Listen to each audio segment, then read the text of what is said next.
My boyfriend's sister was obsessed with him and tried to destroy our relationship. My boyfriend and I have been dating for a little over 3 years now.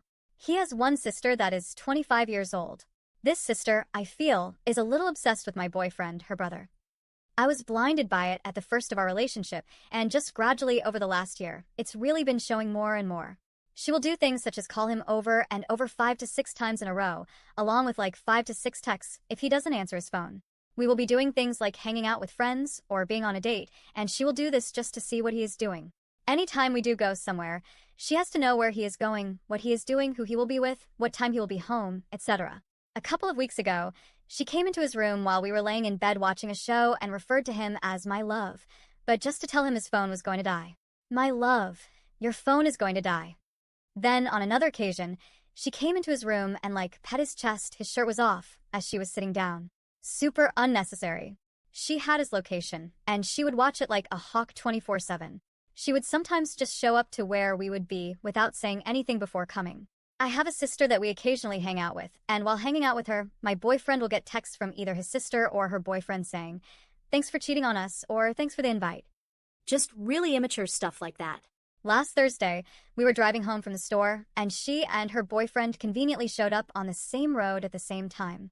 When we ignored them driving next to us, it made her mad, so they sped past us, and she flipped us off out the window. My boyfriend started a new job back in April, which made him extremely exhausted and tired, so he didn't really talk to her or anyone else. This made her freak out, thinking he was so mad at her, and she went and complained to their mom about it, which then resulted in the mom asking me about it like I had something to do with it. I didn't.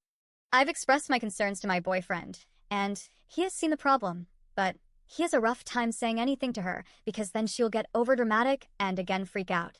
He just recently stopped sharing his location with her, and she is pissed about it and keeps requesting his location. On the 4th of July, my boyfriend had gotten really drunk, so I drove him home. The second we walked into the house, she was quick to run out of the bathroom and take over taking care of him, even though I had it and am perfectly capable of taking care of him. I just feel like she feels threatened and is low-key obsessed with her younger brother, and I don't know what to do. There are many other things that happen that I could never fit into this whole paragraph. Advice? Update. First off, the good news. We're still together, and now we're engaged. Back in October, shortly after my original post, his sister finally moved out. That was amazing, and things calmed down for a while. Honestly, I've blocked out some of what happened, but there are a few major events I remember clearly. At the beginning of this year, my fiancé and I were looking to buy a house about 35 to 45 minutes from our hometown. When we told his parents, his mom completely shut down and was obviously upset. She tried to list every reason why we shouldn't do it, but I had answers for everything. Still, she acted like a child for days, barely talking, and when she did, it was to criticize the idea. In the end, we didn't buy the house, partly due to her lack of support and partly for work-related reasons. Things stayed relatively calm for a couple more months, aside from the usual requests for his location. My fiancé and I have had many long, serious talks about his family, and we've chosen each other every time. He sees the issues now and has cut his sister off. Since we still live with his parents until our wedding next year, he'll say hello if she's around, but that's it. The final straw happened in April. Around 1 a.m. on a Friday night, I started getting multiple no-caller ID calls. I didn't answer at first, but then my fiancé started getting them too, so we picked up. On the line were a couple of girls claiming they had been with my fiancé the night before and the week before, sleeping with him. They were trying to convince me he was cheating. I knew immediately it was a lie. We recognized the voice. It was his sister and one of her friends. They called 15 to 20 times, kept changing their story, and couldn't keep the details straight. We finally confronted them by name and told them to stop. I was furious and got on the phone, telling her, "This is why we don't talk to you anymore. You need to grow up, you're almost 30. My fiancé told his parents about the prank calls, but they denied she would ever do something like that. A few days later, she admitted it to him, laughed it off, and called it a joke. She didn't care and never apologized. That was the moment he completely cut her off. His mom didn't help matters. She ended up yelling at my fiancé, saying I was the new variable ruining the family. Then, at the end of April, it was his sister's birthday.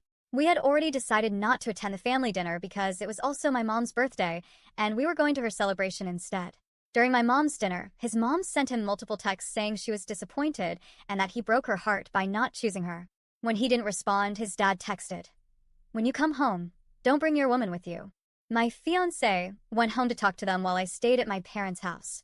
In the front yard, his dad lectured him about how blood is thicker than water and no one should come before your blood family.